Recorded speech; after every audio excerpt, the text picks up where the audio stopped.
Welcome, friends and family, to Sick Part 2. I am sick. My throat hurts. Actually, it's more accurate to say that my throat doesn't hurt.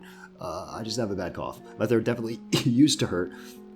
And all in all, the past, 7 to 10 days have been a little miserable. But it's okay, because I'm back home in California. And you know what? Sometimes you just gotta lose.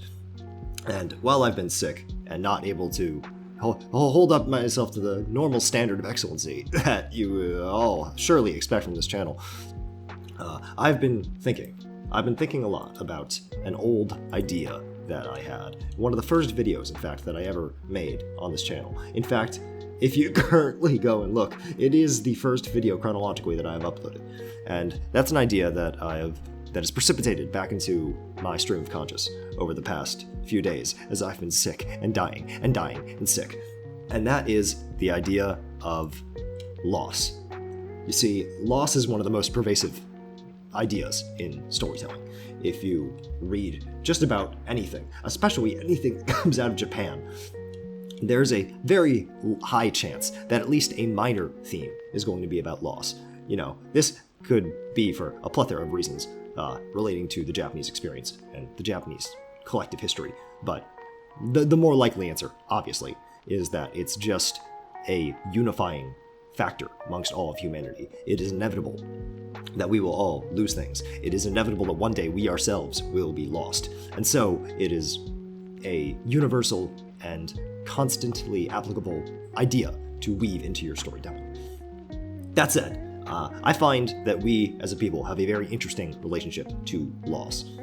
And to sort of get to the point here, as well as to readdress the point of the video I made 4 years ago, it's that loss is universal.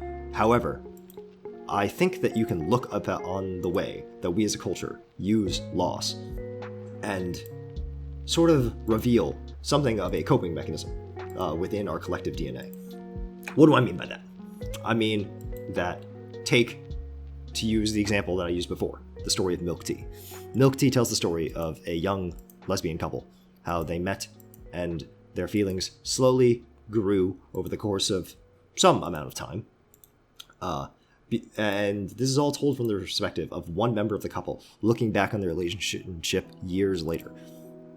And when we cut back to the present at the end of the song, we realize that they are not together, that regardless of what exactly it was that happened that came between this couple, something happened that was pretty bad, and now they're no longer together. We have no information other than that the now old girl still misses the girl that she used to love, and the story ends bitterly with a passing memory.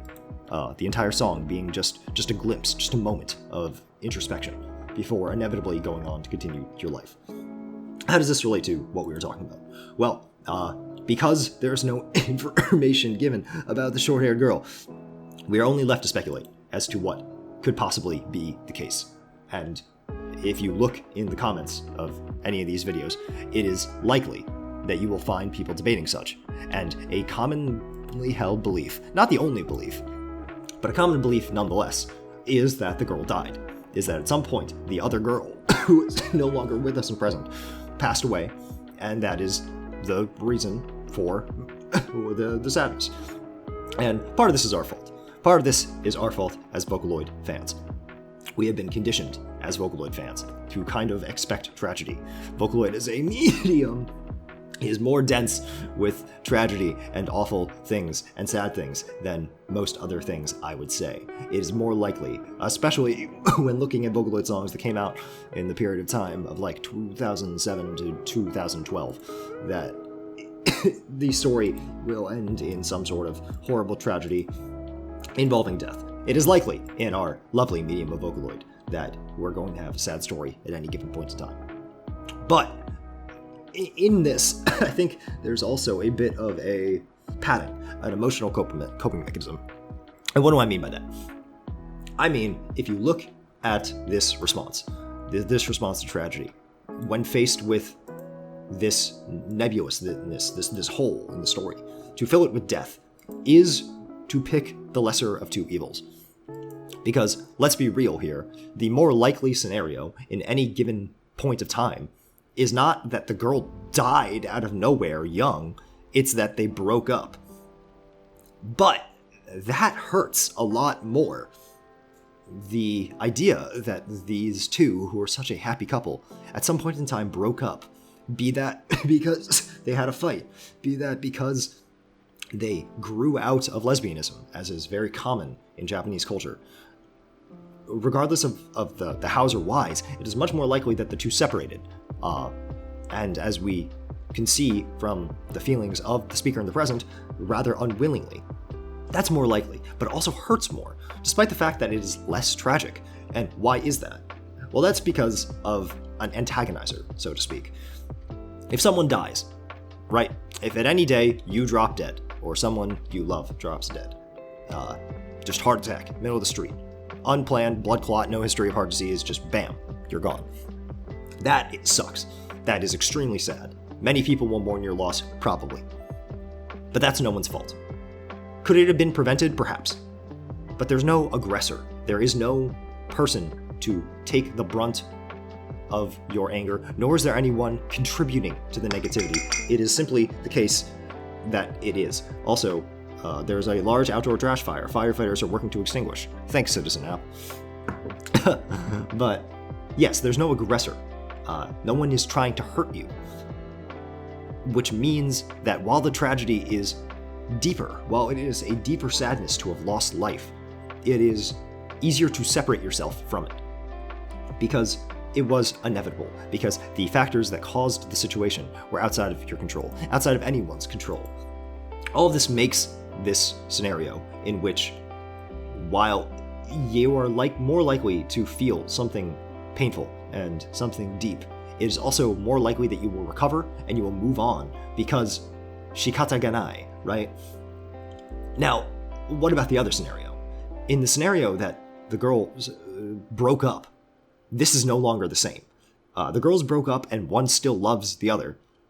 What has happened instead here is that there is an aggressor, that the blonde-haired girl has, perhaps not intentionally, but has through her actions actively hurt the other one, caused pain to another human being.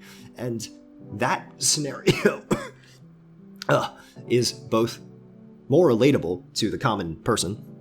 It is much more likely that you would experience a strained relationship in which either you or the other party has an imbalance of affection and will inevitably have to come to terms with what that means. It is more likely that that will occur than one of your peers at a young age miraculously dropping dead casually.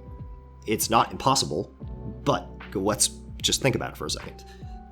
And not only is that a more likely scenario, it's a more painful scenario because it involves aggression.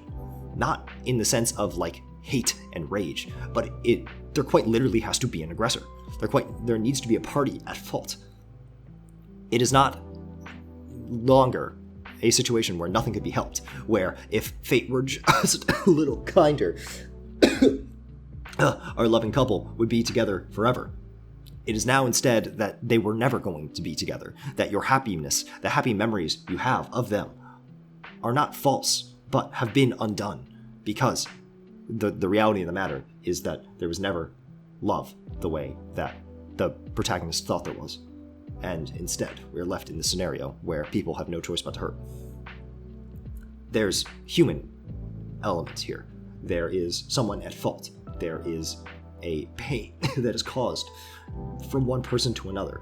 And all of this is far, far more unpleasant than death, simply taken at face value, than if someone were to tragically die in an accident.